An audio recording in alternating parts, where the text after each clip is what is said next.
जो दूसरों के लिए गड्ढा खोदता है उसमें वो खुद ही गिरता है। आखिर चीन में क्यों छा गया है अंधेरा? चीन की बत्ती हो गई है गुल। बिल्कुल सही सुना आपने। चीन जो सुपर पावर होने का दम भरता है, वहाँ बड़ा ही खतरनाक माहौल बन गया है। तो वहीं दूसरी तरफ अफगानिस्तान में भारत ने क्यों अलर्ट जारी करा? तो सबसे बड़ी खबर, इसके अलावा बहुत कुछ, आइए जानते हैं इन खबरों को विस्तार से। अफगानिस्तान में भारत ने अलर्ट जारी कर दिया है। जिस तरीके से अफगानिस्तान की स्थिति बहुत खराब हो रही है, उसे देखते हुए ये लग रहा है कि 20 साल की लड़ाई अफगानिस्तान की अब पूरी तरीके से तालिबानी जीत रहे हैं। अफगानिस्तान जो अमेरिका और रूस के हाथ का खिलौना बना, आखिरकार बुरी तरीके से तबाही की ओर बढ़ रहा है। हाल के दिनों में तालिबान ने इतनी तेजी से अफगानिस्तान के इलाकों पर कब्जा करना शुरू कर दिया है जितना पहले कभी नहीं किया था। अब हालात ये हो गए हैं कि तालिबान ट्रांसपोर्ट वाले सारे रूट्स पर कब्जा कर रहा है। ताजिकिस्तान से लगते हुए बॉर्डर के पास के इलाके जो कि व्यापारिक रूट है, वहाँ पर भी कब्जा कर रहा है। हालांकि अफगानिस्तान की सेना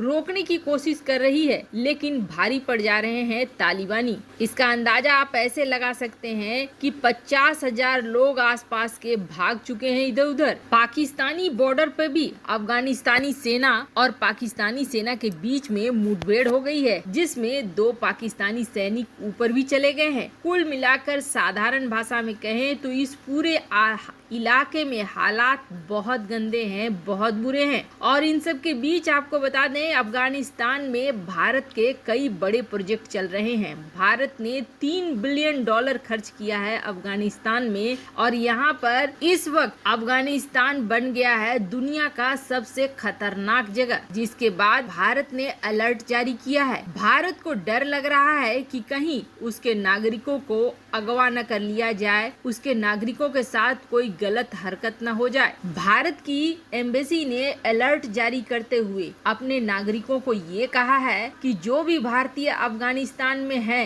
वो सुरक्षा दृष्टिकोण से उस इलाके में जाने की कोशिश न करें जिस इलाके में तनाव फैल रहा है, और बिना कारण घूमने की कोशिश भी न करें। और जो भी यात्री आना चाह रहे हैं अफगानिस्तान, अपनी यात्रा को रोक दे, और संभव है तो जो पहले से इस क्षेत्र में है वो वहां से बाहर निकल आए। यहाँ तक नागरिकों को आगाह किया गया है कि मुख्य शहरों से बाहर नहीं निकले, और अगर यात्रा करनी है तो रोड और हाईवे का इस्तेमाल न करें, बाय एयर यात्रा करने की कोशिश करें। साथ ही साथ भारतीय कंपनियां जो अफगानिस्तान में काम कर रही हैं, उसके लिए भी अलर्ट जारी करा है भारत की सरकार ने, और ये कहा है कि अपने कंपनी के प्रोजेक्ट में काम कर रहे लोगों को सुरक्षित रखने का दायित्व है उनका, और उनकी सुरक्षा को वो सुनिश्चित करें। साथ ही साथ अफगानिस्तान में रह रहे और आ रहे लोगों को ये कहा गया है कि भारत की जो एम्बेसी की साइट है उस पर जाकर खुद को रजिस्टर जरूर करें, ताकि उन पर नजर रखी जा सके और ऐसा कुछ भी होता है तो उनकी खोज खबर ली जा सके। हालांकि अफगानिस्तान में ये हालात अब और भी बद से बदतर हो जाएंगे, और आपको बता दें करीब 3,000 भारतीय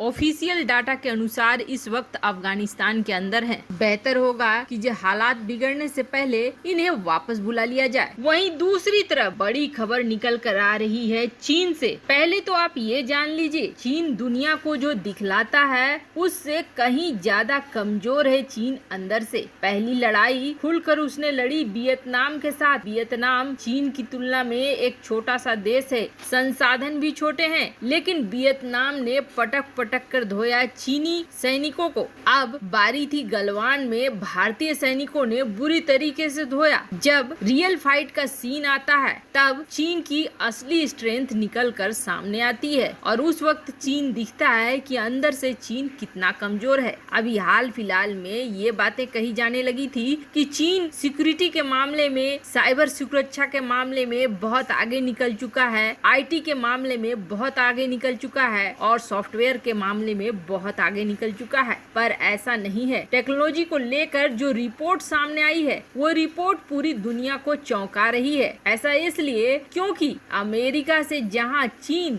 10 साल पीछे है, तो वहीं भारत ने भी चीन को पछाड़ दिया है। साइबर सिक्योरिटी के मामले में भारत चीन से काफी आगे है। सॉफ्टवेयर और टेक्नोलॉजी भारत की चीन से कहीं ज्यादा उन्नत है। चीन की एक रणनीति है और वो रणनीति उसकी किताब आर्ट ऑफ वार में दिखती है, जिसमें ये कहा गया है कि युद्ध वो ऐसा जीतना चाहिए जैसा कि जिसमें सैनिकों को लड़ना न पड़े, यानी कि डरा दो, धमका दो, इस तरह से प्रोपेगेंडा बना दो, इस तरीके से पूरी दुनिया के अंदर छवि और दहशत बिठा दो कि वो डर के मारे उन्हें ये लगे कि हमें चीन से पंगे नहीं लेने में ही भलाई है और हम उससे दूर रहें तो ही ज्यादा अच्छा है। और चीन ऐसा करता भी आया है। इस पूरे इलाके में देखेंगे तो चीन ऐसा ही कर रहा है। ताइवान के मामले में देखेंगे तो चीन ऐसा ही कर रहा है। लेकिन असलियत क्या है? अपने 100वें पार्टी की जन्मदिन मना रहे चीन की असलियत इस पूरे क्षेत्र में निकलकर सामने आ गई है। और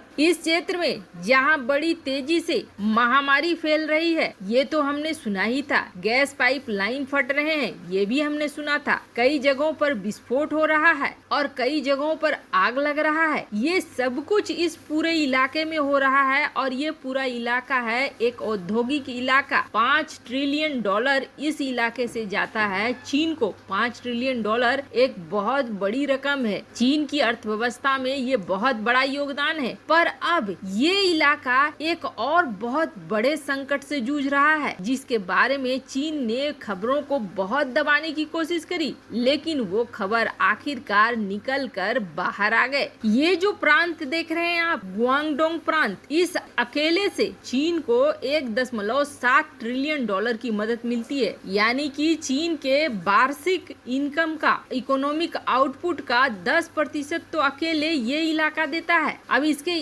आसपास के जितने भी इलाके हैं, गुआंगडोंग, यूनान, गुआनेक्सी, जेंगजेंग, ये सारे हैं मैन्युफैक्चरिंग हब। यहाँ पर तैयार होते हैं माल पूरी दुनिया को जाने के लिए। पर अब इस पूरे इलाके में बत्ती हो गई है गुल, पावर हो गया है शॉर्टेज। और अब तक 2011 के बाद जो नहीं हुआ था उससे ज्यादा खतरनाक तरीके से एनर्जी शॉर्टेज हुआ है इस पूरे इलाके में। हालात ये हो गए हैं कि बहुत तरीके से जिनपिंग इसे संभालने की कोशिश कर रहा है, लेकिन पिछले 1-1.5 महीने से यहाँ पर पावर की शॉर्टेज दिखाई दे रही है। और इस पावर शॉर्टेज का सबसे बड़ा असर ये पड़ रहा है कि यहाँ जो मैन्युफैक्चरिंग हब है वो तरीके से काम नहीं कर पा रहा है। चीन जैसे देश जिसको दुनिया ये मानने लगी थी कि ये पावरफुल है, असलियत उसकी निकल कर ये आ रही है कि इस इलाके में बिजली कट करना पड़ रहा है। लोगों को आम इस्तेमाल के लिए बेहद कम बिजली मिल रही है। ऊपर से कहा ये जा रहा है कि पावर का ये शॉर्टेज अभी कई महीनों तक जारी रहेगा। डिमांड काफी हाई है और खासकर गर्मी के मौसम में तो और भी हाई हो जाता है। लेकिन इसके बावजूद चीन इसकी व्यवस्था नहीं कर पाएगा